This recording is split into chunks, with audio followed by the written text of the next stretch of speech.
ሰላም ጤና ይስጥልን የተወደዳችሁ ተመልካቾቻችን እንደምን ሰነበታችሁ እንኳን ለብርሃነ ትንሳኤው በሰላም አደረሳችሁ። ይህ የህይወት ገጾች ፕሮግራማችን ነው። በፕሮግራማችን የስነ ልቦና አእምሮ ጤናና ማህበራዊ ጉዳዮች ይዳሰሱበታል።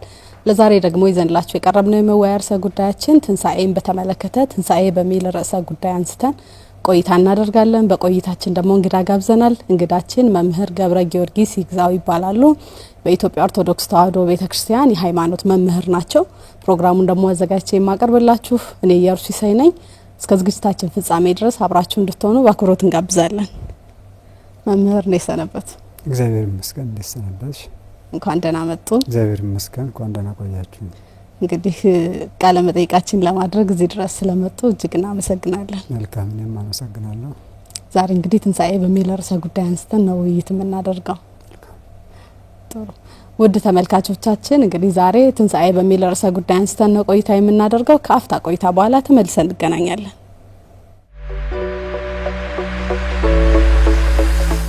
የህይወት ገጾች በስነ ልቦናና አእምሮ ጤና ባለሙያዎች የተዘጋጀ ወደ እናንተ የሚደርስ ሳምንታዊ ቴሌቪዥን ፕሮግራም በስነ ልቦና አእምሮ ጤናና ማህበራዊ ጉዳዮች ላይ ባተኮሩ ዝግጅቶቹ ከእናንተ ጋር ይቆያል። ከፍተኛ ልምድ ያካበቱ ምሁራን ሙያዊ ትንታኔ የሚሰጡበትና ልምዳቸውን የሚያካፍሉበት የህይወት ገጾች ምርትና አገልግሎቱን በማስተዋወቅ በአጋርነት ከኛ ጋር ይስሩ። በፕሮግራማችን ታተርፋላችሁ። ከኛ ጋር ስለሆናችሁ እናመሰግናለን። የህይወት ገጾች ቅዳሜ ከረፋዱ 4 ሰዓት እስከ 5 ሰዓት በቀጥታ ስርጭት፣ በድጋሚ ሐሙስ ከቀኑ 11 ሰዓት እስከ 12 ሰዓት ወደ እናንተ ይደርሳል። የሻምቦ ብሮድካስቲንግ እና ሚዲያ ፕሮዳክሽን ከአማራ ሚዲያ ኮርፖሬሽን ጋር በመተባበር የህይወት ገጾች ተመልሰን ተገናኝተናል። ተመልካቾቻችን እንግዲህ ዛሬ ትንሳኤ በሚል ርዕሰ ጉዳይ ውይይት እናደርጋለን። አሁንም በድጋሚ አብራችሁ እንድትሆኑ በአክብሮት እንጋብዛለን። መምህር እንግዲህ ያው ትንሳኤም ስለሆነ የመጀመሪያውን ሀሳብ ልናነሳ የፈለግነው ትንሳኤ ማለት ምንድነው የሚለውን ሀሳብ ነው ማንሳት ይወደድነው። መልካም። ከሁሉ አስቀድሞ ተመልካቾች ሁላችሁም እንኳን ለብርሃነ ትንሳኤ በሰላም አደረሳችሁ ማለት እወዳለሁ። እንግዲህ ትንሳኤ ከቃሉ ትርጉም ስንነሳ መሰረታዊ ቃሉ የግዕዝ ነው። ግስ አለው ተንሳአ የሚል ማለት ነው። እሱ አማርኛ ፍቹ ተነሳ ከሚለው ግስ ስም ሆኖ ሲመጣ ደግሞ ትንሳኤ ይሆንና መነሳት፣ አነሳስ፣ አዲስ ህይወት የሚል ቋንቋዊ ትርጉሙ እንዲህ አይነት ፍቾች የሚኖሩት ነው የሚሆነው። እንደው ጠቅለል ስናደርገው ከምስጢራዊ ፍቹ አንጻር ወደፊት በሰፊ የምናነሳቸው ሆኖ ቃሉ ግን ትንሳኤ ማለት እንደዚህ የሚል ትርጉም ይኖረዋል። ትንሳኤ ማለት በጣም ጥሩ። ትንሳኤ እንግዲህ ተነሳ የሚለውን ሀሳብ ይዞ ከሆነ የሚነሳልን አሁን በዋናነት ማንሳት የፈለግነውም ኢየሱስ ክርስቶስን ትንሳኤ ነው ማንሳት የፈለግነው ሀሳባችን በዓሉም ላይ ስለሆነ ያለነውና ኢየሱስ ክርስቶስ ትንሳኤ ስንል ምን ማለታችን ነው?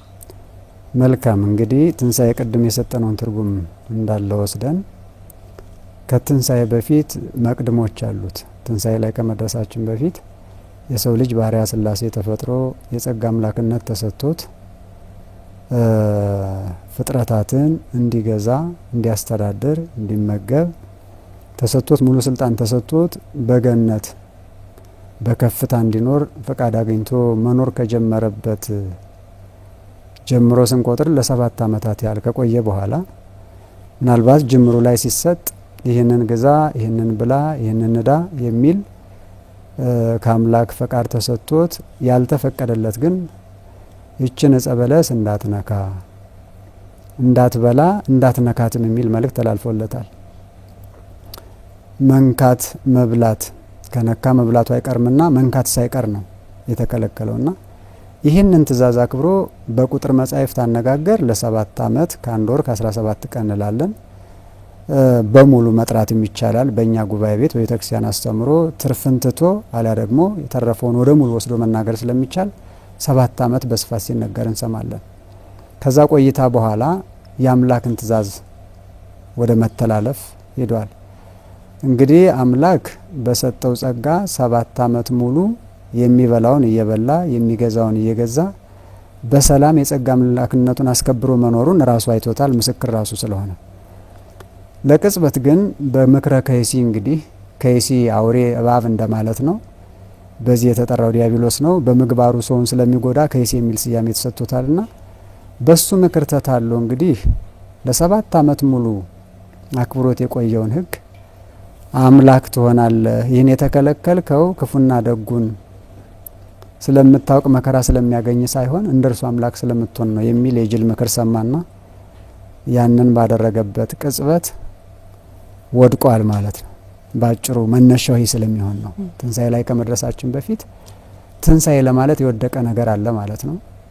አዳም ትእዛዘ እግዚአብሔርን ተላልፎ በራሱ ላይ የሞት ሞት የሚለው ንግግር በሞተ ስጋ ላይ ሞተ ነፍስን ለማለት ነው። በርደተ መቃብር ላይ ርደተ ገሃነም ተፈርዶበት ለ5500 ዘመን ሲያለቅስ ኖሯል። መነሻው ይሄ ነው የሚሆነው ለ5500 ዘመን። ይሄ ትንሳኤን ዛሬ ከማክበራችን በፊት ወደ ኋላ 55 ቀን የምንጾመውም ያንን ለማስታወስ ነው። 5500 ለ100 ስናካፍለው 55 ነው የሚመጣው። 55 ቀን መጾማችን ከዛ ጋር እጅግ በጣም ልዩ ቁርኝት ስላለው ነው። ትንሳኤ ከመድረሳችን በፊት መቅድሙ ይህ ስለሆነ ማለት ነው። ስለዚህ ሰው ባሪያ ሥላሴን የተፈጠረው አክብሮ አልቆ የፍጥረታት ሁሉ ጉልላት አድርጎ ነው የፈጠረው። በጠፋበት እለት ፍለጋ ጀምሯል እግዚአብሔር። በዛችው እለት ማለት ነው 7 ዓመት ሙሉ በቆየበት ቦታው አጣው። ዕፀ በለስን በበላ በዛው ቅጽበት እርቃኑን መሆኑን ያየው አምላክነትን ሳይሆን ወደ ውድቀት ነው ሄደው። ምክሩ አልሰራም ማለት ነው። እንኳን አምላክ ሊኮን ሰው መሆንም ቀረ በውል የነበረው ማለት ነው። ስለዚህ እሱን ፈራና ተሸሸገ። ዕፀ በለስን አትንካት የተባለትን ከመንካት አልፎ በላ። በልቷት እዛው እሷ ስር ተወሽቆ ነው የተገኘው። እርቃኑን መሆኑን ሲያይ ኀፍረቱን ለመሸፈን ደግሞ ዕፀ በለስን ነው የመጀመሪያ ሰው ልጅ ልብሱ ጸጋ እግዚአብሔር ነው። ቀጥሎ የመጣው ልብስ ዕፀ በለስ ነው። ይህ ግልድም ማለት ነው። እናንተ ሴቶቹ ጋር ሚኒስከርት እንዲምትሉት ጉርድም የመጣው እዚህ አካባቢ ነው። እንደው ከታሪክ አንጻር እንየው ከተባለ ጅማሮ የሰው ልጅ መፈለግ የተጀመረው በዛው በጠፋበት ቀን ነው። አዳም ወዴት ነህ የሚል ፍለጋ አምላካዊ ድምጽ አለ። እግዚአብሔር አሁን የት እንዳለ ሳያውቅ ቀርቶ ሳይሆን በኋለኛው ዘመን እንደሚፈልገው በዚህ ዓለም መጥቶ እንደሚፈልገው አሁን የምናነሳውን ጉዳይ እንደሚፈጽምለት ትንቢታዊ ንግግር ናት ይች። አንድም ደግሞ አዳም ያጠፋውን ጥፋት ራሱ እንዲናገር ስለተፈለገ ነው። አጥፍቻለሁ እንዲል ነው የተፈለገው። ሕሊናው አስቦ አንደበቱ ተናግሮ እጁ ቆርጦ በልቶታል። በዛው አንደበቱ እንዲመሰክር ስለተፈለገ ነው እንጂ ለእግዚአብሔር የሚሰወረው ነገር የለም። ራቁቴን ስለሆንኩ ፈራሁ ተሸሸኩም የሚል መልስ ሰጠ። ይሄን የተፈለገው እርቃንን ማወቅ ጥሩ ነው። እርቃንን እንደሆንክ ማን ነገረ? በእውኑ እሱ አትብላ ካልኩ ዕፅ በላህን የሚል ጥያቄ መልስ ተከታትሎ ሲቀርብለት አይ ትርዳ ብላ የሰጠችኝ ጉድ ሰራችኝ አይነት ነገር ነው። ይሄ ንግግርም ትንሽ የሆነ ነገር አለበት። ባትሰጠኝ ኑሮ የሚል ምክንያታዊ ነገር ያዘለ ነው። እንኳን ልትረዳኝ እንዲህ አድርጋ ጉድ ሰራችኝ የሚል ንግግርም ያለበት ይመስላል። አው ምክንያት ነው። ስለዚህ እቺ ወደ ትንሳኤ ልታደርሰን የምችል ንግግር ናት። የቅድማ ወዴት ነህ የምትለዋ አይቲ ያለው ከአዳም የት ነህ? ስለዚህ በኋለኛው ዘመን ከልጅ ልጅ ተወልጄ የሰጠውን ተስፋ ለመፈጸም ልፈልግህ እመጣለሁ የሚል ንግግር እየተናገረው ነውና በጥቅሉ ጉዳዩን ጠቅለል አድርጎ ለማየት ለ5500 ዘመን አበይት ነቢያት፣ ደቂቅ ነቢያት፣ የቃል ነቢያት፣ የጽሁፍ ነቢያት ትንቢት ተነበዩ፣ ሱባኤ ቆጠሩ። ስለዚህ እሱ ተወልዶ ነው ያጠፋው። ማን ነው? ሰው ነው። መካስ ያለበት ማን ነው? ሰው ነው።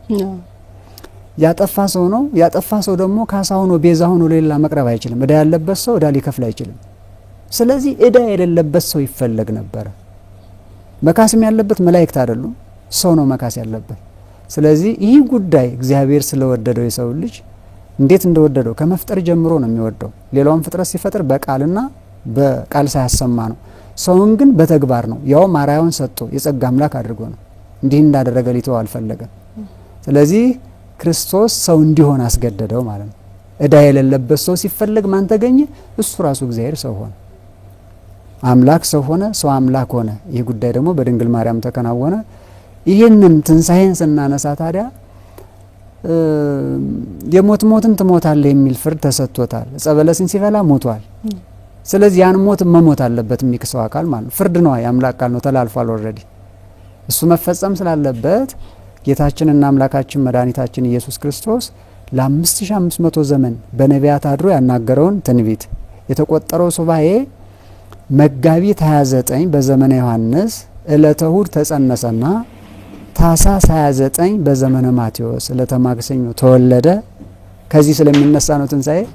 ተወልዶ በ30 ዓመቱ ተጠመቀ። 30 ዓመት የተፈለገበት ምክንያት አዳም የ30 ዓመት ጎልማሳ ሆኖ ተፈጥሮ ያገኛትን የ40 ቀን ልጅነት ስላስወሰዳት ያችኑ ደግሞ ለማስመለስ 30 ዓመቱ ላይ ተጠምቋል። በማየ ዮርዳኖስ የጥምቀት በዝርዝር የሚታይ ነው። 3 ዓመት ከ3 ወር አስተማረ። መጋቢት 27 ቀን በዘመነ ማርቆስ ማእከለ ምድር ምናት ኢየሩሳሌም ናት። የምድር እምብርት ትባላለች። ተሰቀለ። መጋቢት 27 6 ሰዓት ተሰቀለ። ከ6 እስከ 9 ጨለማ ሆነ። 9 ሰዓት ላይ ቅድስት ነፍሱን ከቅዱስ ስጋው በራሱ ስልጣን ለየ። ስጋ በመስቀል ላይ ከመለኮት ጋር ተዋህዶ ነበረ። 9 ሰዓት ላይ ነፍስ ወደ ሲኦል ሄደች። ያቺ ቃል ኪዳን ለመፈጸም ሰላም ለእናንተ ይሁን። ዛሬ በቅዳሴያችን ላይ ዲያቆኑ ተንሱ ለጸሎት ይላል። ህዝቡ ሲቀበር እግዚኦ ተሳሃለነ ይላል። ካህኑ ይከተልና ሰላም ለኩልክሙ፣ ሰላም ለሁላችሁ። ይቺ ያን ጊዜ የተገኘች ናት። አዳም ቀጠሮ ተሰጥቶታል። መቼ እንደሚያድነው 5 ቀን ተኩል በኋላ በእግዚአብሔር አነጋገር፣ በሱ አነጋገር ደግሞ 5500 ዘምተው ቀጠሮ እንደደረሰ አውቆ አዳም ምንድነው ያለው? ዲያቆን ሆኖ ተንሱ ለጸሎት፣ የመዳን ቀናችን የተሰጠው ቀጠሮ ተነሱ፣ አረ እግዚአብሔር ሆይ በቃ በለን፣ ይቅር በለን፣ እግዚኦ ተሳሃለነ። ከዛ መድኃኔዓለም በአካለ ነፍስ ወርዶ ወዲያው ሰላም ለኩልክሙ፣ ያርቆ የነበረው ሰላም የ5500 ዘመን መከራ አበቃ። የማላደርገውን አልናገርም፣ የተናገርኩትን አላስቀርም፣ ይኸው ፈጸምኩት ብሎ ሰላም ለኩልክሙ ሲላቸው ምስለ መንፈስከ ረከ መንፈስ ጋር ይውልልናል። ስለዚህ ስጋሁን በመስቀል መጋቢት 27 ዕለተ ዓርብ በመስቀል ነው ያለው። ነፍስ ደግሞ በአካለ ነፍስ ወስዳ ይህንን አድርጋለች። ከ11 ሰዓት ላይ ዮሴፍና ኒቆዲሞስ ጲላጦስን አስፈቅደው የአርማትያሱ ዮሴፍ እቀበርበታለሁ ብሎ ራሱ ያነጸው። ዛሬ ሰዎች መቃብር ቤት ሰርተው ይቆያሉ አይደል? እኛ የምናውቀው አዲስ መቃብር ነው፣ ሌላ ሰው ያልተቀበረበት። ለምን? ከዛ በፊት የነ ኤልሳ ጽም ሙት አስነስቷል። በራሱ ስልጣን ሳይሆን የነ ኤልሳ ጽም አስነስቶት ይሆናል የሚል ነገር እንዳይኖር በአዲስ መቃብር ተቀበረ። ስንት ሰዓት ላይ? ዓርብ 11 ሰዓት ላይ ወደ መቃብር ወረደ። ስለዚህ ዓርብ ወደ መቃብር ወረደ። ለ33 ሰዓታት ይቆያል። 33 ሰዓታት የምትቆጥሪያቸው ዓርብ ላይ 9 ሰዓት እስከ 12 ያለው 3 ሰዓት አለ። የሚያድረው ሌሊት 12 የሚውለው 12 24 ከዚህ 23 ከዛ ደግሞ እስከ 6 ሰዓት 33 ሰዓት ቆየ። 33 ዓመት ከ3 ወር በዚህ ዓለም መቆየቱን የሚያጠይቅ ነው። ስለዚህ በመቃብር ሆነ። በሶስተኛው ቀን እንደሚነሳ የተነገረ ትንቢት፣ የተመሰለ ምሳሌ ከርዕሰ ጉዳያችን ጋር ከትንሣኤ አንጻር ብዙ ትንቢት ተነግሯል። ትንቢት ይቀድሞ ለነገር ይላል። ጉዳዩ ከመፈጸሙ በፊት አስቀድሞ ትንቢት ይነገራል ማለት ነው። በዛ መሰረት በሶስተኛው ቀን መጋቢት 29 ዕለተ እሁድ ሌሊት 6 ሰዓት ተነሳ። ጥንተ ባሉ፣ ጥንት ማለት መጀመሪያ ማለት ነው አማርኛው። ከሱ ተነስተን ነው ትንሣኤ ብለን የምንናገረው። ተንሳ ብለን ቅድም ቃሉንም ስንተረጉም ተነሳ። የወደቀ ነገር ነበር፣ የራቀ ነበረ ቀረበ፣ የወደቀ ነበር ተነሳ፣ የሞተ ነበር አዲስ ሕይወት አገኘ የሚል ትርጉም የሰጠ ነው። ለዛ ነበር። ስለዚህ ከመነሻው ክርስቶስ የትንሣኤ በኩር ስለሆነ የሰው ልጅ ሁሉ ሞቶ በስብሶ እንደማይቀር ምስክሩ ነው ያሳየን። ትንሣኤው ባጭሩ እንደው ሲገለጽ የክርስቶስ ትንሣኤ ከትንሣኤ አንጻር ከጥንቱ ከመነሻው ይህንን ነው የሚመስለው። በጣም ሰፋ አድርገው ግልጽ አድርገው ነው የገለጹልን። ከመጀመሪያ የኢየሱስ ክርስቶስ ትንሣኤ ስናነሳ ከውልደቱ ጀምረው ከዛ ለኛ ለሰዎች የከፈለው መስዋዕትነት ያደረገውን ነገር ነው እስከ መጨረሻው እስከ ትንሣኤው ሰፋ አድርገው የገለጹልና እንዲህ ከሆነ ደግሞ ያው ተገልጿል፣ ግን ለማጠናከር ያክል እንዲህ ከሆነ ትንሣኤ ለሰው ልጆች ሕይወት ያለው ግንኙነት ከሰው ልጆች ሕይወት ጋር ያለው ግንኙነት ምንድነው? መልካም ነው። ደግሞ እንዲያው እስኪ ጥሩ ነው። ያው ሴንትሪክ አጀንዳው ማዕከላዊ አጀንዳው የዚህ ሁሉ ያው ሰው ነው። እግዚአብሔር ሰው የሆነው ለሰው ነው፣ የሞተው ለሰው ነው፣ ሁሉንም ያደረገው ለሰው ነውና ግን እኛ ደግሞ ከኔ ተማሩ ይላል እሱ ራሱ በመዋዕለ ሥጋዌው ሲያስተምር በወንጌላችን ላይ ተጽፎ የምናገኘው ከኔ ተማሩ ይላል። ከኔ ተማሩ ሲል በአጠቃላይ ህይወቱ ማለት ከልደቱ እስከ ሞቱ ባለው ውስጥ ያለውን ነገር ነው የምንማረው። ከዚህ ውስጥ ካነሳነው ርዕሰ ጉዳይ አንጻር ትንሣኤ ያለ ማለት ነው። ስለዚህ ትንሣኤ የሚያስፈልገው ውድቀት ስላለ ነው። ያንዳንዳችን የሰው ልጅ ከሱ የምንማረው የተባለው ክርስቶስ የትንሣኤያችን በኩር ነው። በኩር ማለት መጀመሪያ ለማለት ነው። እናቱና እሱ ትንሣኤ ዘጉባኤን አይጠብቁም። አሁን ከትንሣኤ አንጻር እናቱ ቅድስት ድንግል ማርያምም ከ15 ዓመት በኋላ ነው እንደ ልጇ እንደ ክርስቶስ ተነስታ አድርጋለች። የክርስቶስን ትንሣኤ ልዩ የሚያደርገውና ከዚህ አሁን ከተነሳው ርዕሰ ጉዳይ ጋር የምናገናኘው ከኛ ጋር ያለው ከዛ በፊት አሁን የ4 ቀን ሬሳ እና አልዓዛርን ሲያስነሳ አይተናል። በሞተ በአራተኛው ቀን ያስነሳው አልዓዛር የነ ማርያና የነ ማርታ ወንድም አለ።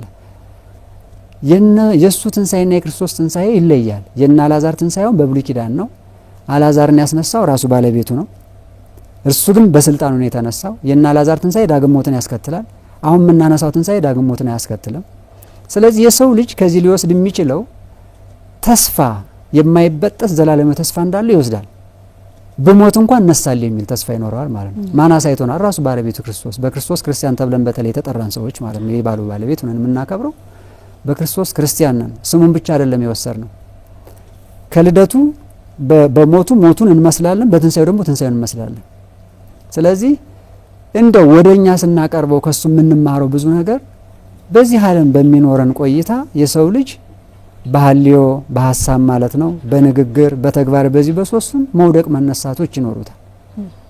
ብዙ ጊዜ እንወድቃለን። አብሶ በዚህ ዘመን አሁን ባለንበት ዘመን ዓለምም እያረጀች ስለምትመጣ ያው ትንሽ ሰው ሲያረጅ ያምርበትም ጅጁ ነው የሚሆነውና እንዲህ አይነት ትውልድ ነው በዘመኑ የሚኖረው ትውልድም ጭምር ስላለበት ማለት ፈጥነን መነሳትና ከውድቀት በኋላ ትንሳኤ እንዳለ ወድቀን ተቀጥቅጠን እንዳንቀር ተስፋ የሚጭር ነገር ነው የሰጠን። የመጨረሻ መዳረሻው የሰው ልጅ ሊማር የሚችለው ባጭሩ ዘላለማዊ ሕይወት እንዳለው በስጋው ሙቶ በስብሶ እንደማይቀር እነሳለሁ የሚል ተስፋ ሰንቆ እንዲኖር የሚያደርግ ትልቅ መልእክት አለው። እንደው ርዕሰ ጉዳይ በጣም የዘላለም ትምህርት ስለሚሆን ነው እንዴ አጠር ያለ ቃልና ሀረግ ብንጠቀምለት ይሻላል ብዬ ስላሰብኩ ነው። ምንማረው ቅድም በሌላ መንገድ ስላነሳ ነው እሱን ነው። እኔ እንደተነሳው ትነሳላችሁ፣ እሱ እንደተጠመቀኝ ተጠምቀናል። እንደሞተን እንሞታለን፣ እንደተነሳን እንነሳለን። ትንሳኤ ግን በሁለት ይከፈላል። ምናልባት በኋላ የምናየው ካልሆነ በስተቀር ትንሳኤ ዘለ ሐሳርና ትንሳኤ ዘለ ክብር ነው። የክርስቶሱ ትንሳኤ ዘለ ክብር ነው። በእርግጥ ክብር የባህሪ ገንዘቡ ነው። ከኛ አንጻር ሲነገር ነው እንጂ እሱ ክብር ሊሆነው ተብሎ አይነገርለትም። ስለዚህ መምረጥ በዚህ ዘመን ሳንሞት ያለን ሰዎች የክብር ትንሳኤ ነው የሚያስፈልገው። ሐሳር መከራ ማለት ነው። እሱም መምረጥ የሰው ልጅ ነው። ስለዚህ ከክርስቶስ ትንሳኤ እንማራለን። አስቀድሞ ተነግሯል። እኔ እንደተነሳው ትነሳላችሁ፣ እንደሞትኩ ትሞታላችሁ፣ መከራ እንደተቀበልኩ በዓለም ሳላችሁ መከራ አለባችሁ፣ ነገር ግን አይዟችሁ መከራውን ያሸንፈዋለሁ። ስለዚህ ከትንሳኤ የምንማረው አይበገሬነትን፣ ወድቆ አለመቅረትን እንደ ሀገር ልንተረጉመው እንችላለን፣ እንደ ቤተሰብ ልንተረጉመው እንችላለን። በየትኛውም ፐርስፔክቲቭ ብንናገር ትንሳኤ ተስፋ የሚጭር ጀግንነትን የሚያላብስ ድል አድራጊነትን የሚያላብስ በእያንዳንዱ ተግባራችን እንሞክራለን፣ እንወድቃለን፣ መነሳትን እያሰብን እንድንሄድ ሊያደርግ የሚችል ነው። ወደኛ ህይወት አመተን አስጠግተን ተርጉመው ካለ ከሃይማኖት አንጻር ካየነው ቅዱ መንገድ ነው። አባታችን ክርስቶስ እንደተነሳ እኛም እንነሳለን፣ ሙተን አንቀርም። አባታችን ሆይ ነው የምንለው እኮ አምላካችን ሆይ ሳይሆን አባታችን ሆይ።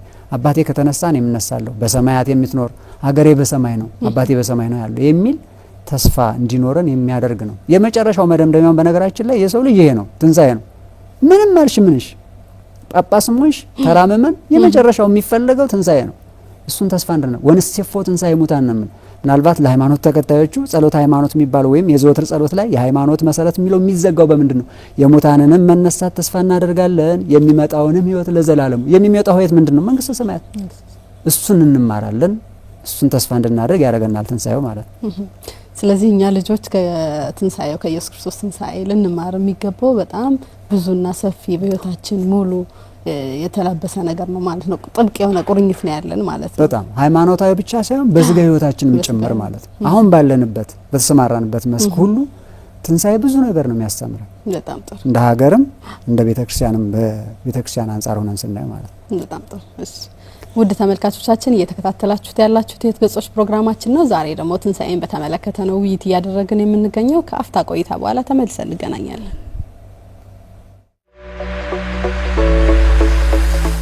የሕይወት ገጾች በስነ ልቦናና አእምሮ ጤና ባለሙያዎች የተዘጋጀ ወደ እናንተ የሚደርስ ሳምንታዊ ቴሌቪዥን ፕሮግራም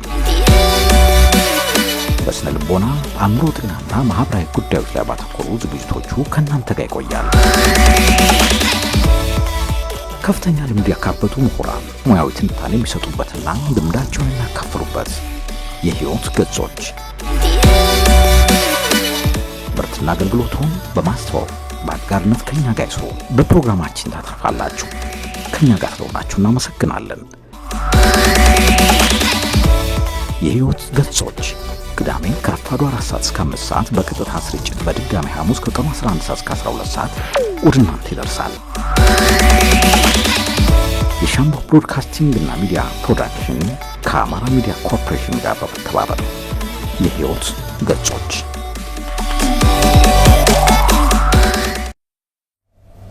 ተመልሰን ተገናኝተናል ተመልካቾቻችን። አሁንም በድጋሚ አብራችን እንድትሆኑ በአክብሮት እንጋብዛለን።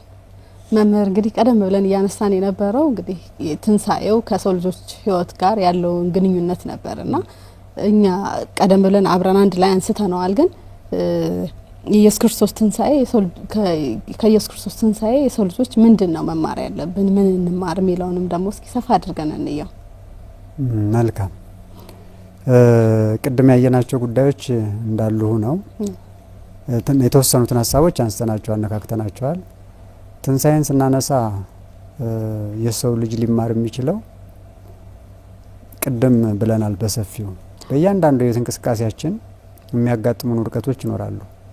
የሀሳብም የንግግርም የተግባርም በየትኛውም መስክ ማለት ነው።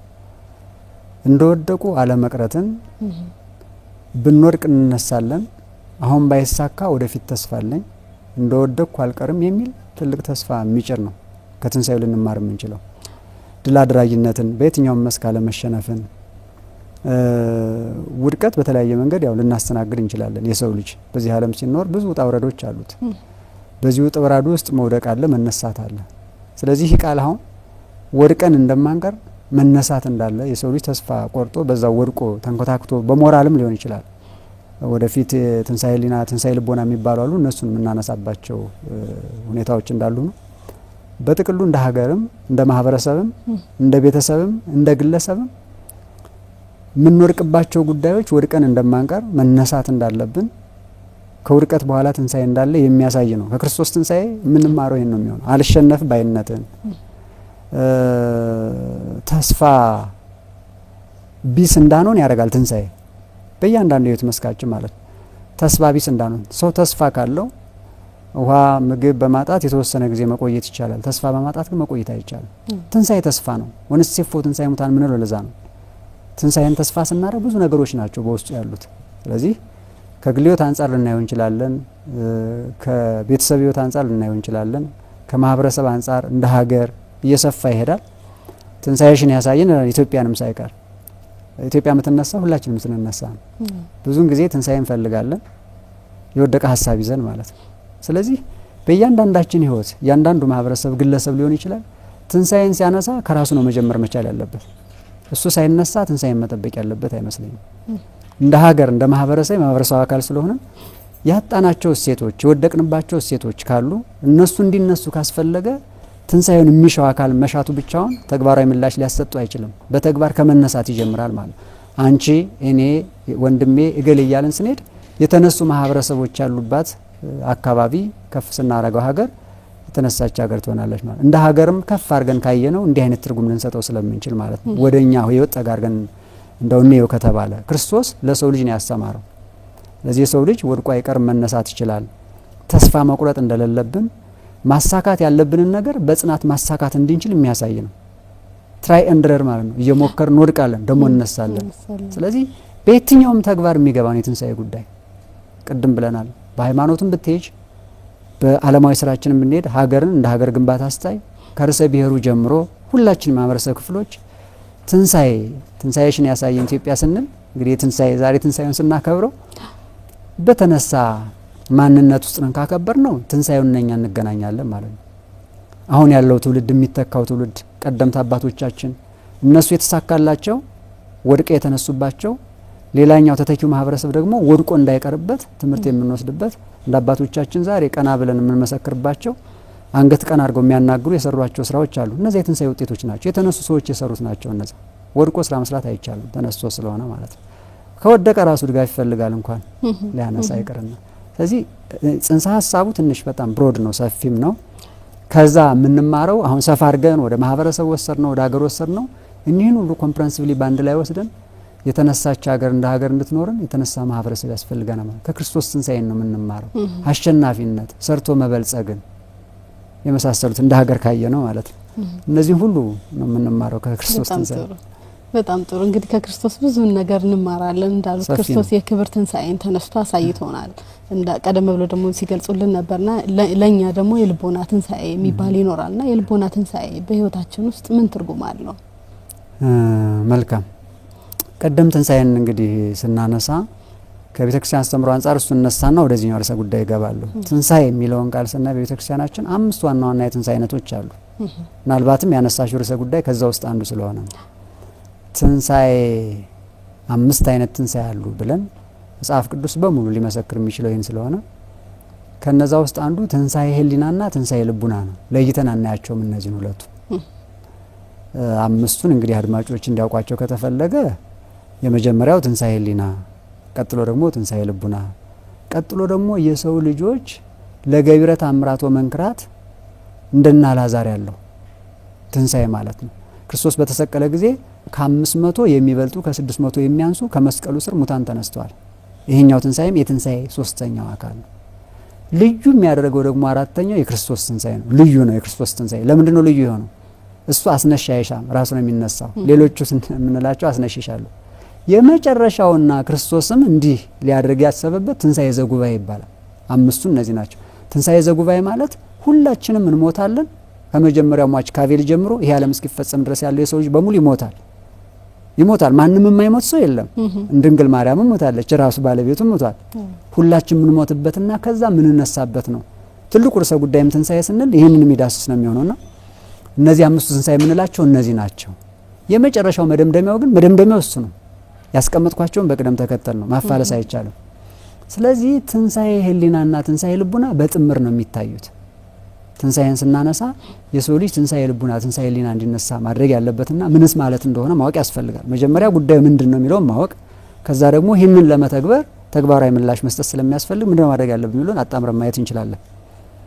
ትንሳኤ ህሊና ማለት ባጭር ሲተረጎም እንደው አድማጮች ግልጽ እንዲሆንላቸው ተዘክሮተ እግዚአብሔር ነው። እግዚአብሔርን ማሰብ። ለዚህ ዓለም መጋቢ፣ ፈጣሪ፣ አስተዳዳሪ አለው። አሐዚ ዓለማት፣ መጋቢ ዓለማት፣ ፈጣሪ ዓለማት፣ አቃቢ ዓለማት የሚጠብቅ አለው ማለት ነው። እንዲህ ብሎ ማመን ነው። ይህንን አስነስቶ ሳይወድቁ በዚህ መኖር ማለት ነው። ትንሳኤ ህሊና ይባላል። እንደው ባጭር ለመግለጽ ነው። የፈጠረን አምላክ እያሰብ መኖር ነው።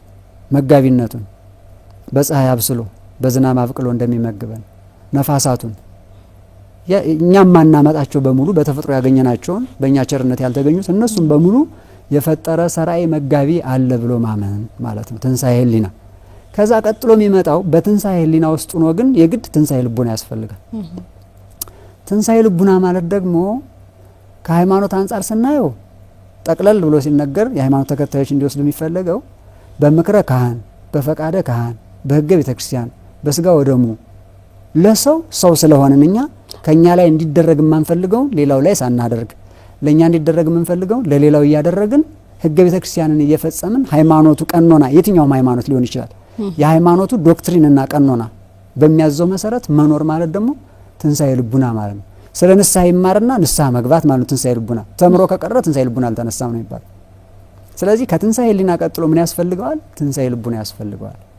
ትንሳኤ ህሊናና ትንሳኤ ልቡና በአንድ ላይ በመጽሐፍ ምን ተብለዋል? በዚህ በራዕየ ዮሐንስ ምዕራፍ 20 ቁጥር 6 ላይ በፊተኛው ትንሳኤ እድል ተርታ ጽዋ ፈንታ ያለው ሰው እሱ ንዑድና ክቡር ነው፣ ሁለተኛው ሞትም በእርሱ ላይ አይሰለጥንበትም የሚል ሙሉ ሀሳብ አለ። ፊተኛው ትንሳኤ የሚል ይህን ቃል የተጠቀመውን ክሩድ ነው በጅምላ ዝም ብሎ የተቀመጠውን ሊቃውንት ሲተረጉሙ ትንሳኤ ህሊናና ትንሳኤ ልቡና ነው ብሎ ተርጉመውታል። ስለዚህ ትንሳኤ ህሊናና ትንሳኤ ልቡና ያልተነሳ ሰው አሁን ዛሬ ባል አድርገን መርሃ ግብር ተይዞለት እንዲህ የምናነሳውን ርዕሰ ጉዳይ ማክበር አይችልም። የኋለኛው ትንሳኤ መነሳት አይችልም። መነሳትስ ይነሳል። ትንሳኤ ሁለት ነው፣ የክብርና የውርደት። የውርደቱን ትንሳኤ መነሳቱ አይቀርም። የኋለኛው ሞት ማለት የነፍስ ሞት ነው። በስጋ መሞት ቅድም እንዳልነው አይቀርም። የኋለኛው ሞትም በእርሱ ላይ አይሰለጥንበትም የተባለ በትንሳኤ ህሊናና በትንሳኤ ልቡና የተነሳ ሰው ነው። ስለዚህ ቅድም በአንድም በሌላም መንገድ ያነሳ ነው ጉዳይ እንዳለ ሆኖ በዚህ ዘመን ያለን ሰዎች ሁላችንም ትንሳኤ ህሊናና ትንሳኤ ልቡና ያስፈልገናል። ሁሉም በየሃይማኖቱ ትንሳኤ ህሊና ያስፈልገዋል። በነገራችን ላይ ትንሳኤ ህሊና የተነሳ በየትኛውም ሃይማኖቱ የሚያዘውን ፈጣሪ ያለ ብሎ ከጠበቀ ከዛ ቀጥሎ ደግሞ ለየትኛው ተገዥ ይሆናል? ለትንሳኤ ልቡና ተገዥ ይሆናል። ትንሳኤ ልቡና ተግባራዊ ምላሽን ይጠይቃል። ተግባራዊ ምላሽ በሐሳብና በድርጊት የሚፈጸም ነው። በጥቅሉ ክርስትናም ቢሆን የትኛውም ሃይማኖት በስራ ነው። ተርቢያ አብልታችሁኛል ብሎ ነው የሚጠይቅ። እሱም ተጠምቻ አጥታችሁኛል። ተጠማ እኮ በቃ ከተጠማ በኋላ በድርጊት መግለጽ አለብን። ጥማቱን ለማራክ ማርካት አለብን። በስራ የሚከወነው ታርጃ አልብሳችሁኛል። ስለዚህ ከዚህ አንጻር ትንሳኤ ልቡና እጅግ በጣም የሚያስፈልግበት ዘመን ላይ ነው ያለው። በተለይ ያለነው ማህበረሰብ ስናይ በብዙ ጉዳይ ዓለም አቀፋዊ ይዘቱን ስናይ፣ ሀገር አቀፋዊ ይዘቱን ስናይ በማህበረሰብ፣ በቤተሰብ፣ በልጆች ሁሉም ጋር ነው የምታየው። ሰው በሆነ ሁሉ ትንሣኤ ልቡና ያስፈልጋል ማለት ነው። ትንሣኤ ልቡና ያልተነሳ ሰው የአሸናፊነት ቅድም ትንሣኤን ስንተረጉም የሰጠነው ተያያዥነት አላቸው። በብልት ጉዳዮችን ለማየት እንዲያመችን ነው እንጂ ለያየናቸው ተያያዥነት አለው። ተንሳ ብሎ ተርጉሞ መተው ብቻ አይደለም፣ መነሳት ያስፈልጋል። አልቲሜትሊ እንድንነሳ ነው የሚፈልገው። የመጨረሻው ግቡ ምንድነው?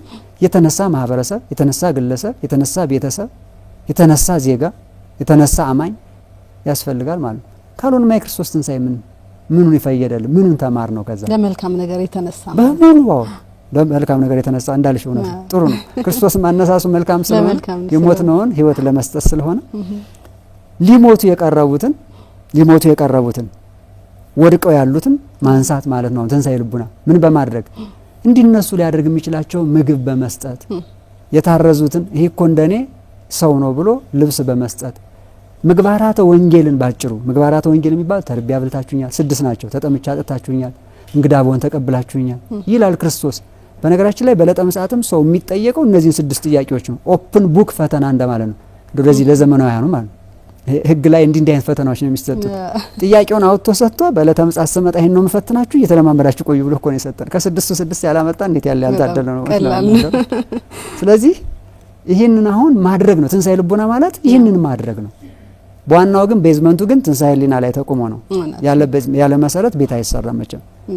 ስለዚህ ከዛ አንጻር ነው ትንሣኤ ልቡና ማለት ለመልካም ስራ እንደ ሃይማኖት እንደ ሀገር እነዚህን መነሳት ማለት ነው።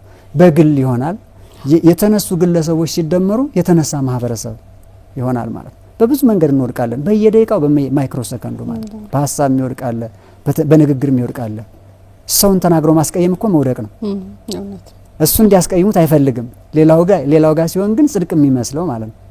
በጣም ሰፊ ነው ይሄ የትንሣኤ ልቦና ጉዳይ። ሁሉም ሰው እንደው ምናልባት በዚህ በተመደበው ሰዓት ለአድማጮች ለተመልካቾች ይህን ብለን የቀረውን እንደ አርዕስተ ዜና እኛ ነግረናቸው የቀረውን ዝርዝር ዜናውን ለነሱ ምን ተወው ነው ማለት ነው። በየማህበረሰቡ በየሃይማኖቱ እንደየእድሜያችን እንደየምንኖርበት የስራ ባህሪ ማለት ነው። በመንግስትም በግልም ሊሆን ይችላል። በዛ መንገድ የሚታይ ነው የትንሣኤ ልቦና ጉዳይ። በጣም ጥሩ ሰፋ አድርገው ነው የገለጹልን። እንደው ትንሣኤ ህሊናን ከትንሣኤ ልቦና ጋር አንድ ላይ አጣምረው በሀሳብና በድርጊት ያለውን ልዩነትም ግልጽ አድርገው ነው የነገሩና እንደው አሁን ሁላችንም ያስፈልገናል ይሄ ትንሣኤ ልቦና እንዲኖረን ትንሣኤ ህሊና ኖሮን በሀሳብ ተነስተን እንደገና በድርጊት ደግሞ እንድንነሳ ያስፈልጋልና ትንሣኤ ልቦና እንዲኖረን ምን ማድረግ ይገባናል? እንደው ምን ብናደርግ የተሻለ ትንሣኤ ላይ ተገኝተን በቦታው ላይ እንሆናለን? መልካም ጥሩ ጥያቄ ነው። እውነት ለመናገር ከጥያቄው ተጠይቆ ከመልሱ በኋላ በኑሮ ከተገለጠ ሁሉም ሰው ጥያቄ ሊጠይቀው ይችላል። በወክልና ነው የጠየቅሽላቸው። እውነት ለመናገር ብዙ ሰው ይጠይቃል። እኔም አንቺም እኔንም ጨምሮ ማለት ነው። ቅድም ያው መሰረቱን የምናነሳው አስቀድመን በዛ ቤዝመንት በዛ መሰረት ላይ ሆነን ስራ እንድንሰራ ነው። ሁሉም ይህንን መርሃ ግብር የሚከታተል አድማጭ የትኛውም ሃይማኖት ተከታይ የትኛውም ማህበረሰብ የመጀመሪያው በምንኖርበት ሃይማኖት ውስጥ ትንሣኤ ህሊና ውስጥ መሆናችን ማረጋገጥ ነው የመጀመሪያው። እሱ ላይ ካልተነሳን ትርጉም የለውም። ጥያቄው ምላሽ ማግኘት አይችልም። እየጠየቁ መቀጠል ይቻል ይሆናል፣ በተግባር መመለስ አይቻልም። እዛ ላይ መቆም ይጠይቃል።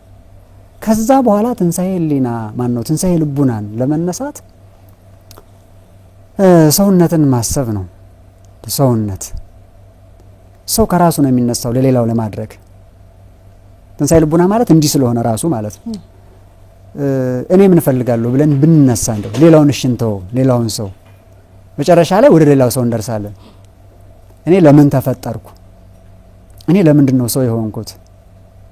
እኔ ምን እፈልጋለሁ እያለ እንደ ቼክ ሊስት ይዞ ሁሉም ሰው ይጠይቅ ራሱን። መልሱ ሊሆን የሚችለው እያደረግነው ስላለ ምግብ ያስፈልገናል። ቤዚክ ኒድስ ምን መሰረታዊ ፍላጎቶች የምንላቸው ያስፈልጉናል። ከዛ በኋላ ደግሞ ለየግለሰቡ ትተነው ማለት ነው። በመሰረታዊነት እነዚህ ያስፈልጋሉ። ያንዳንዱ ሃይማኖት ያስፈልገዋል። ሃይማኖት ራሱ መሰረታዊ ፍላጎት ውስጥ ነው የሚካተተው። እውነት ለመናገር እንደ ሃይማኖት ሰውኝ ስናገር ማለት ነው። እንደውም ሌሎቹ ከዚህ ላይ ነው የሚመሰረቱት። የሁሉ መሰረት ይሄ ነው። ገንዘብ አግኝቼ ምግብ አግኝቼ አምላኬን ካጣሁት ምን ያደርግልኛል? ሁሉም የሚያመልከው ምንም ያምልክ ምንም ሃይማኖቱ ነው። ያንን እናከብራለን፣ እንደ ሀገርም እናከብራለን። እውነት ለመናገር እንደ ቤተክርስቲያን እናከብራለን። ቤተክርስቲያናችን እንደዛ ነው የምታስተምረው። ስለዚህ እሱን እንዲኖረን ጥያቄ ጠይቀን እሱ እንዲያስፈልገን ለራሳችን ምላሽ እንሰጣለን። እኒ ነገሮች በሙሉ ለኔ እንዳስፈለጉኝ ሁሉ ብለሽ ደግሞ ወደ ሌላው መድረስ ልትሄጂ ነው። በሁለት እግሩ ያልቆመ ሰው ሌላ ተጨማሪ ተደማሪ ሸክም መሸከም አይችልም። ራሱን ያላየ ሰው ነው የሚበዛው። በዚህ ዘመን አሁን በጣም የተቸገር ነው። ያልተነሳ ሰው ስለ ትንሳኤ ይሰብከናል። የትንሳኤ ልቦና ጉዳይ ነው የሚያናግረን። ትንሽ ያናግራል ርዕሰ ጉዳዩ። ያልተነሳ ሰው ያቀረበልን ሀሳቡን ዝም ብሎ ሸምድዶት ሊሆን ይችላል። የተነሳ ሰው ሲናገር ያምርበታል። ፕራክቲካሊም ተነስቶ አይቶታል። እያደረገው በእጁ ዳስሶት እንዶ ባይኑ አይቶት ነው። ማን ይናገር የነበረ ማን ያርዳ የቀበረ ባይኑ ኢቨንቱ ሲፈጸም የነበረ ማለት ነው። እንዲህ አይነት ማንነት ያስፈልጋል። አሁን ጥያቄውን ስንመልስ ማለት ነው መጀመሪያ ራስን ፈልጎ ማግኘት ነው። ያለንበትን ቦታ ማወቅ፣ የተፈጠርንበትን ዓላማ ማወቅ። የትኛውም ሃይማኖት በአንተ ላይ እንዲደረግ የማትፈልገው በሌላው አታድርግ። ላንተ እንዲደረግልህ የምትፈልገው ሌላው ላይ አታድርግ። መሞትን ትፈልጊያለሽ? አትፈልጊም አንቺ። ሌላው ላይ አታድርጊ ነው ቀጥሎ ያለው የሚመጣው። አትግደል ማለት ቃል ማለት ነው። አትግደል ማለት ነው። ትንሳኤ ልቡና ማለት ይሄ ነው። ይሄ የተነሳ ሰው የሚያደርገው ነው። ውድቀት ነው ትንሳኤ እኮ። አሁን ውድቀት ስላለ ነው ትንሳኤ እያልን ያለው። በሀሳብ እየወደቅን ነው።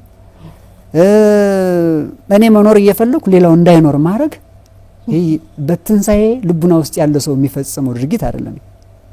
እኔ በደንብ እንደው ተመልካቾች እንዲወስዱ የምፈልገው ሰው ይሰርቃል አይደል? የሚሰርቁ ሰዎች አሉ። ሞባይልሽን እንዲህ በገበያው በምን እሱ ግን እንዲሰረቅ አይፈልግም። አሁን ያ ሰው ትንሳኤ ልቡና የለውም። ስለዚህ ለመነሳት እነዚህን ጉዳዮች ከተፈጠርንበት ዓላማ አንጻር ከዛ በየሃይማኖታችን የሃይማኖት መምህራን የሚነግሩንን ከመንግስት አንጻርም የሚሰጡ የስነ ምግባር ትምህርቶች አሉ እኮ ከቤተ ክርስቲያን የሚቀዱ ፍትሐብሔር የሚባለው ወንጀል፣ አትግደል፣ አትስረቅ የሚሉ ነገሮች አጣምሮ መቼ አንድ ሀገር ነው ያለው። ከዓለም አንጻር ሳይሾ አንድ ዓለም ነው ያለው። ሌላ አማራጭ ዓለም የለም። ተውት እዛኛው እጄ እኖራለሁ ምንለው ዓለም የለም። ስለዚህ ትንሳኤ ልቡና በጣም ብዙ ነገር ነው። ከማህበራዊ ኢንተራክሽን ጋር አብሮ የሚሄድ ነገር ነው። አንቺ ልትሆኝ የማትፈልጊውን ነገር በሙሉ ሌላው ላይ አለማድረግ የተነሱ ሰዎች የሚያደርጉት ነው። በእውነት ልዕልናን የሚጠይቅ ነው። በትንሳኤ ልቡና ውስጥ ያለ ሰው የሚያደርገው ነው። ከዛ በኋላ ያለስን ሳቲስፋክሽን ደግሞ በገንዘብ አትለኪው። የተራባ በልተሽ የተቸገረ ደርሰሽለት አንቺን ነው ብዙውን ሰው የሚያመሰግን ሰውን ነው። ግን ባንቺ ላይ አድሮ እግዚአብሔር አድርጎልኛል ላንቺም ይገባሻል። በጎ ለሰራ ሰው ይገባዋል በጎ ነገር። ፍጻሜን ያሳምርልን እግዚአብሔር ይስጥ። እግዚአብሔር ይስጥ ማለት ደግሞ ሌላ የተሻለ ነገር እንዲሰራ ማለት ነው ሊባል ስለሚገባው ትንሳኤ ልቡና ካለን እንደ ሀገር ራሱ ብዙ ነገሮች መስራት እንችላለን። ተተኪ ትውልድ ከአባቶቹ እጅግ የሚገርም ስራ እየሰራ ነው መሄድ የሚችል ነበር። እያደገ ስታዩ ግን እያሽቆለቆለ ነው የሚመጣው። እነ ላሊበላን የሰሩ እነ ሶፎመር ሌሎችንም በየቦታው የምናያቸው ኢትዮጵያ ውስጥ ያሉ ቅርሶች በዩኔስኮ የተመዘገቡትን ስናይ ትንሳኤ ልቡና ያላቸው ሰዎች የሰሩት ጀግኖች የሰሩት ነው። እና አድዋን ስታነሽ ትንሳኤ ልቡና ያሉት ሰዎች የሰሩት እኮ ነው። ያልተሰለበ ልብ ያላቸው ማለት ጀግንነት ተነስተው ነው። ያልተነሳ ሰው ቅድም ብለናል ስራ አይሰራም ነው። ትንሳኤ ልቡና ያልተነሳ ሰው ምንም ሊሰራ አይችልም። ምንም ይበልጥ ለሌላው ሸክም ነው ሊሆን የሚችለው። ለሌላው ድጋፍ መሆን ሲገባው ተባብረን አንቺ እኔን ደግፈሽ ተነስተን ሁለታችን ማለት አንቺ ከተጋደምሽብኝ ግን አንቺን ለማንሳት እኔ የማወጣው ኢነርጂ ብዙ ነው። ሁለታችን ቁመን ተነስተን ከሆነ ትንሽ ወጀብ ቢያደርግ እንኳን አንቺ ደገፍ እያደረግሽ ማለት የተነሳ ማህበረሰብ ይኖራል ማለት ነው። ራሳችንም ከውድቀት ተነስተን እንደገና ሌላውንም ማንሳት እንችላለን ማለት ነው። ሂደቱ እንደዛ ቢሆን ነው ጥሩ የሚሆነው። ሂደቱ ትንሳኤ ልቡና የተነሳ ሰው ትንሳኤ ልቡናን ቢሰብከው ያምርበታል፣ ለሌላው ቢያጋራ ያምርበታል። ደግሞም ሰሚዎቹ ይሰሙታል እግዚአብሔር ስለሚያግዘው የማስመሰል ሳይሆን የመሆን ህይወት ስላለው በተግባር እንዲህ አለ ትንሳኤ የተነሳ ሰው ያስፈልጋል። እንደ ቤተክርስቲያንም እንደ ሀገርም እንደ ሰው ለተባለ በሙሉ። ስለዚህ እንድንነሳ ትንሳኤ ልቡና እንድንነሳ ከተፈጠርንበት ተነስተን ነው አይደል የመጣ ነው። እነዚህን ሁሉ በደንብ ማወቅ ያስፈልጋል። መቼስ በዚህ በማመልከቻ እኮ የተፈጠረ ሰው የለም። አሁን ያዝነውን አካል እኮ እጣትሽን እንደዚህ ይልሽ እስከዚህ ሰነጠቀውና እዚህ ላይ ድፍን እንደሆነ ነው የተወው። እስከዚህ አራራሱ በታች አትወረድ ያለ ማለት ነው። ስለዚህ የተፈጠረበት ዓላማ ላይ ሲነሳ ሰው ሁሉን ነገር ማሳካት ይችላል። ለዛ ነው ቤዚካሊ ለምን ተፈጠርኩ ምን ያስፈልገኛል እግዚአብሔር እንደሚያስፈልገን አውቋል። ፀሐይ ያስፈልገናል ብሎ አንድ ፀሐይ አለች። አሁን ስትቀየር መቼም ለኛ ሲሲ ተደርጎልን ይሁን አይሁን ነው የሚል ነው ያሁኑ ትውልድ ክፉ ስለሆነ የኛ ቤት አምፖል ብዙ ጊዜ ሲቀየር ፀሐይ እስካሁን እናያት ነው 7517 ዓመት ቆጥሯታል ቤተክርስቲያን አስተምሮ። እና ከዛ ተነስተሽ ስታስቢው ነው ትንሳኤ ልቡና ተነስቶ ላይወድቅ ቢወድቅ እንኳን ለመነሳት ከውድቀት ቅጽበት መነሳት ነው የሚያስብ ትንሳኤ ልቡና የተነሳ ሰው። በዚህ ዓለም ስንኖር መውደቅ መነሳት የግድ ስለሆነ ተፈጥሯዊ ነገርም ስላለ ማለት ነው። ስለዚህ ከዚህ አንጻር የሚታይ ርዕሰ ጉዳይ ነው የሚሆነው እሱ ትንሳኤ ልቡና ሰፊ ነው በጣም። ሰፋ አድርገው ነው የገለጹልን። ውድ ተመልካቾቻችን እየተከታተላችሁት ያላችሁት የህይወት ገጾች ፕሮግራማችን ነው። ዛሬ ደግሞ እንደምትመለከቱት ትንሳኤን በተመለከተ ነው ቆይታ እያደረገን የምንገኘው። ከአፍታ ቆይታ በኋላ ተመልሰን እንገናኛለን።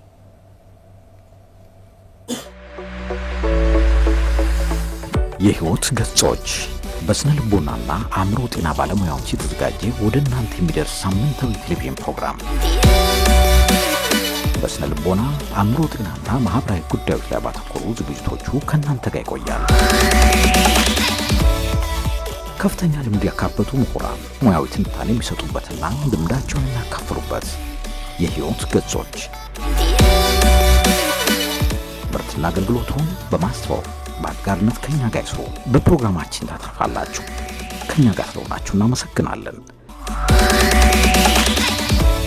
የህይወት ገጾች ቅዳሜ ከረፋዱ 4 ሰዓት እስከ 5 ሰዓት በቀጥታ ስርጭት፣ በድጋሚ ሐሙስ ከቀኑ 11 ሰዓት እስከ 12 ሰዓት ወደ እናንተ ይደርሳል።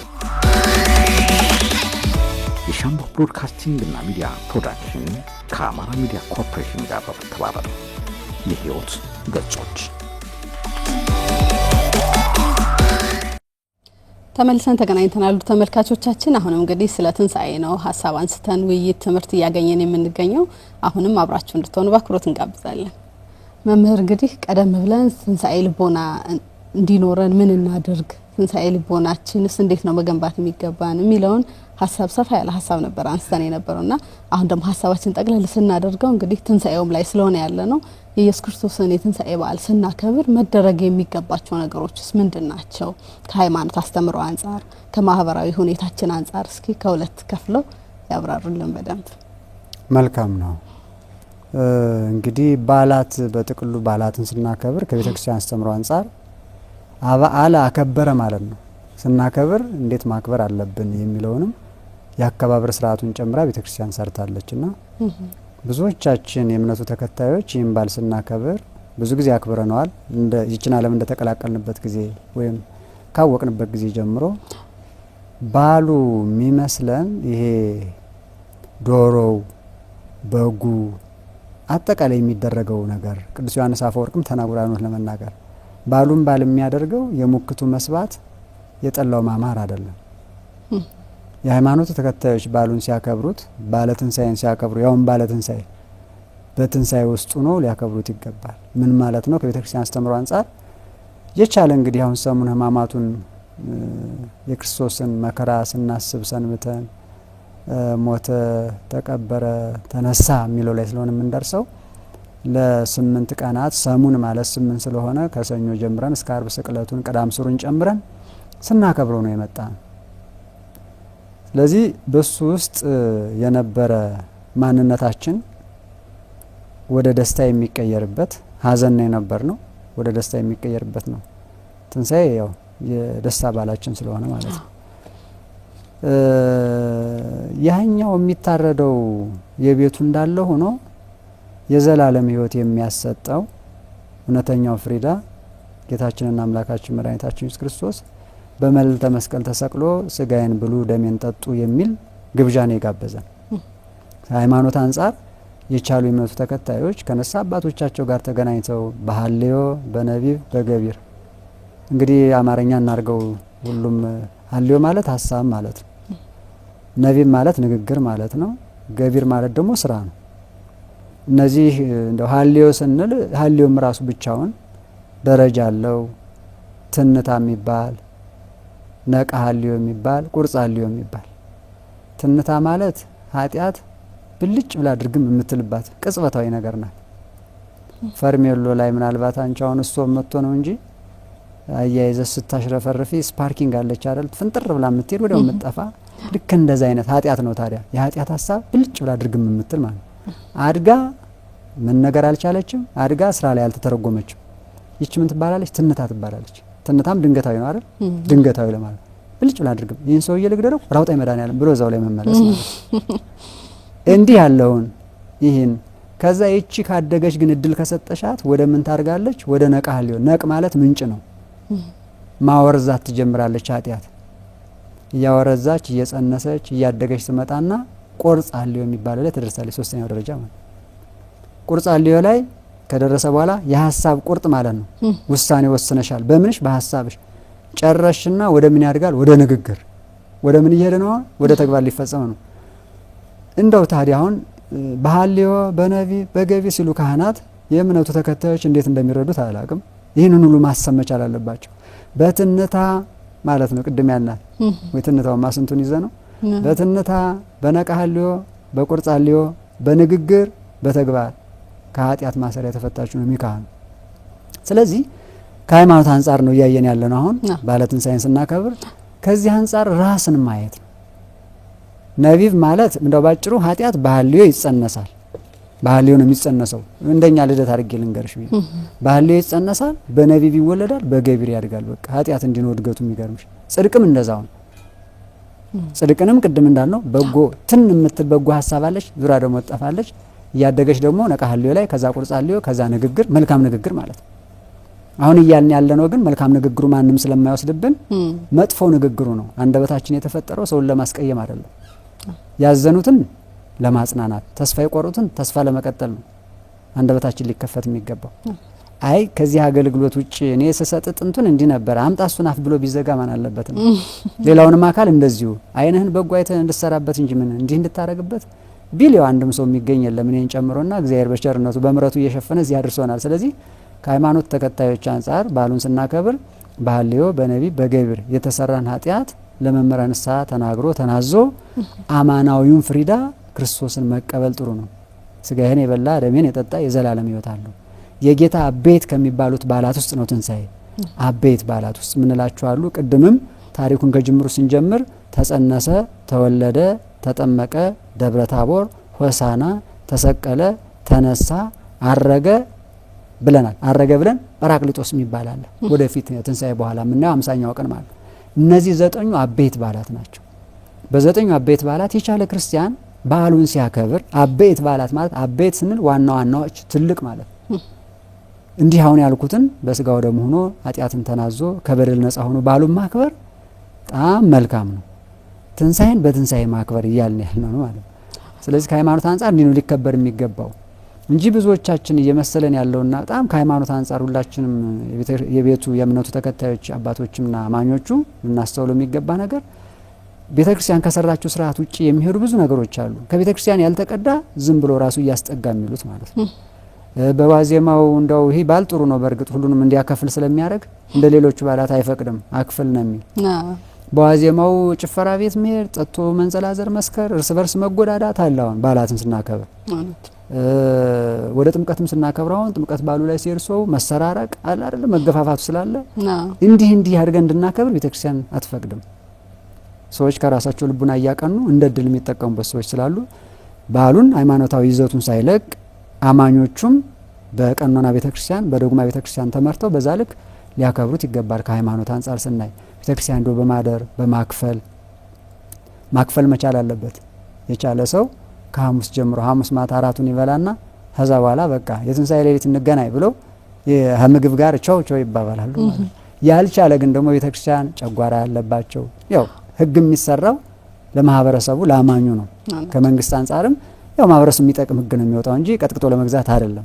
ሲታሰብ ፕሮክሌም ሲደረግ ሪጉሌት ሲደረግ እነዚህን ታሳቢ ተደርጎ ነው አዋጅ ሲታወጅና ደንብም ሲወጣ። ቤተክርስቲያንም በዛ ልክ ነው በሲኖዶስ ስርዓትን ስትሰራ የማህበረሰቡን አቅም የኢኮኖሚ አቅም ሳይቀር የሚኖርበት ኢኮሎጂ ማህበረሰቡ ሞቃታማ ነው፣ ይህን ሁሉ ግምት ውስጥ ያስገባል። ይህንን ግምት ውስጥ አድርጎ ስለሚሰራ የተሰራልን ሰዎች ደግሞ በዛ ልክ አለመኖር ኃጢአትም ጭምር ስለሆነ ቤተክርስቲያን በምትፈቅደው መንገድ በዓሉን ልናከብር ይገባል። ቅድም ባልነው መንገድ አክፍሎቱም ያው ቅዳም ስዑር ሁሉም ሰው የሚያከፍልበት ስለሆነ ማለት ነው። ስዑር የምትባለው የተሻረች ቅዳሜ ስለሆነች ነው። በጾም ሌላ ቅዳሜ ብትጾሚ ትቀጫለሽ፣ ያውንን ቅዳሜ ብትቤ ደግሞ ትቀጫለሽ። አይሹ ቅጣት ሌላውን ቅዳሜ መጾም ያስቀጣል፣ ያውኗን ቅዳሜ መብላት ያስቀጣል። በአመት አንድ ቀን እሷ ስዑር ማለት አማርኛ የተሻረች ስለሆነች ከሃይማኖት አንጻር ነው ትንሣኤን ስናከብር ቅዳም ስዑር ላይ ምንም ይሁን በደዌ ዳኛ ባልጋ ቁራኛ የተያዘ ካልሆነ በስተቀር የማረን ጣፋጭነት የኮሶን ምረት የማያስለይ ጽኑ ደዌ ያገኘው ይፈቀድለታል። ቅድም እንዳልነው ሰውን መግደል አይደለም አላማው ጾም ማዳን ስለሆነ ማለት ነው። እንደዚህ ሆነ ልናከብረው ይገባል። ይህ በባሉ ወቅት ደግሞ ቅድም እንዳልነው ምግባራተ ወንጌልን እንፈጽም ይገባል። እኛ ቤት ያፈራውን በግ ዶሮ እንዲህ የገዛ ይኖራል ባሉን ስናከብር። ከዛኛው ፍሪዳ ወደዛኛው ሽፍት ስናደርግ ነፍስንም ስጋንም የፈጠረው እግዚአብሔር ነው። ለነፍሳችን በቤተ ክርስቲያን ተመግበን መተናል፣ ለስጋችን ደግሞ በቤት አለ። እሱን ስናደርግ አብሶ በዚህ ዘመን አሁን ያለንበትን ሁኔታ እንደ ሀገር የምናየው ስለሆነ የኑሮ ውድነቱ ምኑ በጎረቤቶቻችን ያሉ ሰዎችን እንድናስብ ወንጌል ያስገድደናል። ከሃይማኖት አንጻር ነው ማውራው። ይሄንም ወንጌል ያስገድዳል። ተርቤ አብልታችሁኛል፣ ተጠምቼ አጥታችሁኛል የሚለውን ነገር አብረን ልናስበው ይገባል። ከሃይማኖት አንጻር ስናከብረው ባሉ ይህ ተለይቶ መታየት መቻል የለበትም። የሚበላው የስጋ ጉዳይ መሆኑን ብቻ እንዳናየው። የተራቡ አሉ። ይህ እኮ ክርስቶስ ስጋውን የቆረሰለት ደሙን ያፈሰሰለት እንደኛ ሰው ነው። ጎዳና ላይ ወድቆ ተራቁቶ እድል ባያገኝ ጊዜ ባይገጥመው ነው እንጂ እኮ እንደኔ ያማረውን ሱፍ ባለብሰው እንዴት ያለ ጀርጋዳ የሚሆን ሰው እኮ ነው። እንዲሁ ነው የወደቀው። እድል ባታገኝ እንደው እንደኔ ባትሆን ነው እንጂ እኮ እንደው እንደናንተ ሳሎን ውስጥ አስገብተናት ጥሩ አድርገን አሳምረን ብናወጣት እንዴት ያለች የምታምር እህት እኮ ነው እዛ ወድቃ ያለችው ብሎ ካላሰበ ትንሳኤን በትንሳኤ ሆኖ አላከበረውም። ያ ሰው ዝም ብሎ ትንሳኤ ይለኛል እንጂ በተግባር አይደለም። እንኳን ለብርሃነ ትንሳኤ አደረሰ ይባባላል እንጂ አይ የደረሰ አይመስለኝም። እዛ ጋር ወድቆ እግዚአብሔር እየፈረደብን የእኛን ሆድ መሙላት ያውም ተርፎ እስክንሳከር ድረስ ይህ ሁሉ አይፈቀድም ከሃይማኖት አንጻር። ስካር ከ16ቱ ቅዱስ ጳውሎስ ከከለከለን የስጋ ፍቃዳት አንዱ ስለሆነ ከዛ አንጻር እነዚህን ሁሉ አድርጎ የተባልነውን በማድረግ አታድርጎ የተባልነውን ባለማድረግ ከመንግስት አንጻርም የጸጥታ አካላት ምን ይተባበራሉ እኮ ቤተክርስቲያን ይጠብቃሉ። ከነሱ ጋር ከነሱ ጎን ሆነን ባሉ ልናከብር ይገባል። ይህም የሃይማኖቱ አንድ አካል ነው። ምናልባት ወደዛኛው ወደ ከማህበራዊ አንጻር ስናይ ኢትዮጵያ እንግዲህ ስታያት ዥንጉርጉር ናት። በእውነት ለመናገር መጽሐፍ ቅዱስ ኮን ያላት ነው አይደለም ያልኳት። ነብር ዝንጉርጉርነቱን ኢትዮጵያዊ መልኩን ተብሎ በትንቢተ ኤርምያስ ተነግሮልናል። እውነት ለመናገር በኔቱ እድሜ እንኳን ሳይቀር ሙስሊሞቹ አረፋን ሲያከብሩ ሌላውን ሲያከብሩ ገንፎው ሌላውንም ነገር ሰርግ ሲኖር የክርስቲያኖቹ እነሱ እንዲያዘጋጁ የሙስሊሞቹ እነሱ እንዲያዘጋጁ እየተባለ ሌሎችም የሃይማኖት ተከታይ ወንድሞቻችን አባቶቻችን እናቶቻችን እህቶቻችን ሰው ናቸው ባይዘው። ይሄ ማህበራዊ ሀብረ ማለት አንድ ሆነ ማለት ነው። አንድ ሀገር ነው ያለን። እንደ ሀገር ስናይ ኢትዮጵያ አንድ ሀገር ናት። 2 3 4 ሪዘርቭ የሆነ ኢትዮጵያ የለንም። አንዲት ኢትዮጵያ ናት። ስለዚህ ማህበራዊ መስተጋብርን ከምናደርግባቸው ትልልቅ ኢቨንቶች አንዱ እነዚህ በዓላት ናቸው። የትንሳኤው አካል ነው። እንደ ማህበረሰብ ወድቀናል ብለን ትንሳኤውን ከዚህ ከማህበራዊ ጉዳይ አንጻር ተነስተን ልናከብረው ይገባል። አንተ ትብሳው አንተ ትብስ ይችን ሀገር በጋራ ነው ምናለማት። የዚህኛው ሃይማኖት ተከታይ ብቻ ያልማት የዚህኛው ብቻ የሚል ነገር የለም። ክፍለ ከተማውም ሲቋቋም ክልሉ ምኑም የሁላችንም ነው። የመንግስት ተቋም ሲቋቋም የሁሉም ነው። ስለዚህ በባላችን የጥምቀት አሁን ብዙ ጊዜ እንዳው ከዚህኛው ባል ባሻገር ተያያዥነት ስላላቸው ሙስሊም ወንድሞቻችን አብረው ታቦተ ሕጉ የሚሄድበትን አብረው ሲያጸዱ ስታይ ምን ያህል እሴት እንዳለው ልነግርሽ አልችልም።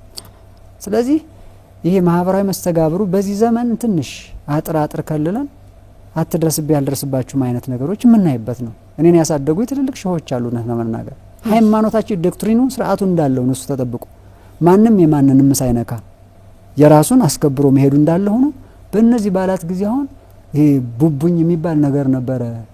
ቡቅሬ ይሉታል በተለያየ አጋጣሚ ሙስሊሞቹ ጠላ ስለማይጠጣው እነሱ ሁሉ እስኪዘጋጅላቸው ድረስ ማለት ነው ባይጠጡት እንኳን አይል የትንሳኤን በዓል አክብሩ ነው ተብሎ የሚጋበዝበት። ጎረቤቴን የመርጨም ክርስቲያን ጎረቤት ብቻ አይደለም የሚኖር ሙስሊሞች አሉ። እንኳን አደረሳችሁ ለልጆቻችን የሚገዙት ነገር አለ እንኳን አደረሳችሁ እኒህ ሁሉ የሚከወኑበት ነው። ኢትዮጵያ ልዩ የሚያደርጋት ብዙ እሴቶች አሏት። ከብዙ እሴቶቹ አንዱ ይሄ ነው። አንድ ነን፣ እንዳንድ ልብ የምንመክር እንዳንድ ቃል የምንናገር ደግሞ ከዝም ብለን በስማ በለው አይደለም እያወራን ያለ ነው። ምስክሮች አሉን፣ ሊጠፉ የማይችሉ ያው ምስክሮች አሉን። አድዋን ማየት ይቻላል። የትኛው ሃይማኖት የገሌ የሚባል የለውም። በአንድነት ነው ቁመን ሀገራችን አንድ ያደረግነው። በዚህ ዘመንም በየሃይማኖቶቻችን የምናከብራቸው ትልልቅ ኢቨንት ባህላቶች እንዲህ ያሉ ነገሮች ሊጠናከሩ የሚችሉበት ቢሆን እንደ ሃይማኖት አባት እንደ ሃይማኖት መምህርም እንደ አንድ ኢትዮጵያዊ ዜጋ እኔ እጅጉን እፈልጋለሁ። እውነት ለመናገር እንደው ተመልካቾች ይንበረም እንዲረዱ እፈልጋለሁ። እንዲህ ተከባብረን የዶሮ እንቅልፍ ያል ነው የምንቆይባት። የዶሮ እንቅልፍ ነው ያልኩሽ። በእኛ ቤተክርስቲያን አስተምሮ የ5500 ዘመን ቅድም ስንል የነበረው በማን አቆጣጠር ነው? በእኛ አቆጣጠር እኮ ነው። በሱ ዘንድ 5 ቀን ተኩል ማለት ነው። እና 1000 ዓመት ማለት በእኛ አቆጣጠር በእግዚአብሔር ዘንድ 1 ቀን ነው።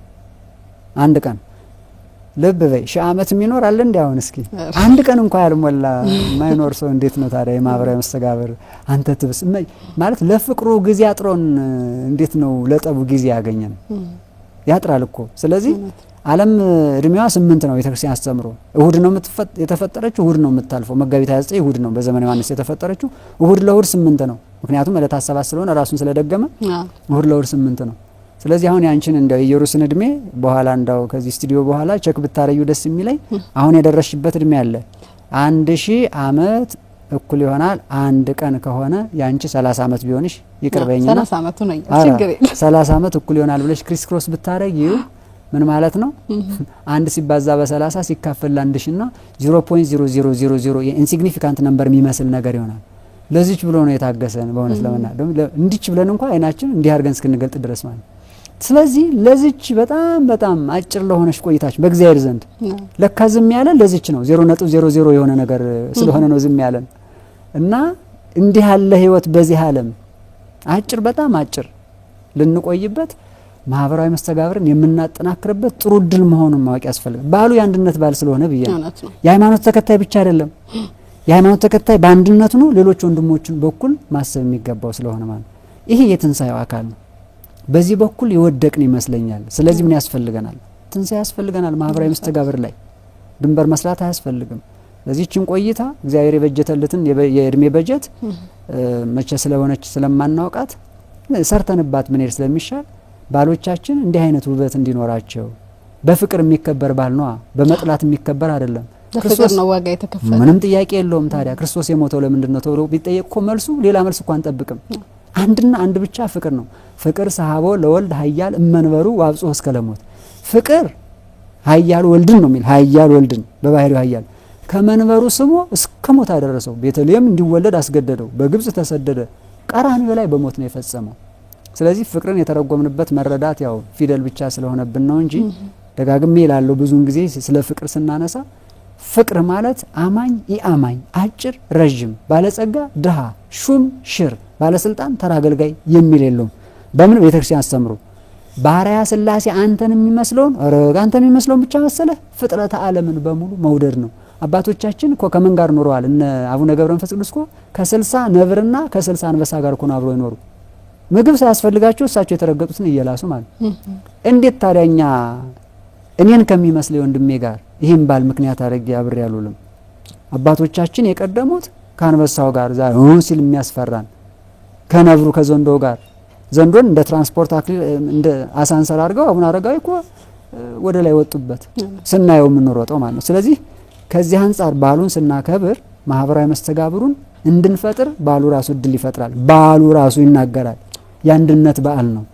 ስለዚህ ድንበር የምንሰራበት አይደለምና የተራቡትን በመመገብ የታረዙትን በማልበስ ኢቭን ኢፍ የምንሰጠው እንኳን ብናጣ ተስፋ የቆረጡትን ሰው የለኝም የሚሉትን ምንም አንስጣቸው ደህና አብረን ቁጭ ብለን ምን ሆነ ነው እንዲያው ምን ሆነሽ ነው ማለት በራሱ ትልቅ ስጦታ ነው እግዚአብሔር በሚያውቀው ማለት ነው። ስለዚህ ከዛ አንጻርም አብሮ ሊታይ ይገባል ለማለት መምህር እጅግ እናመሰግናለን። በመጨረሻ ማስተላለፍ የሚፈልጉት መልእክት ካለ?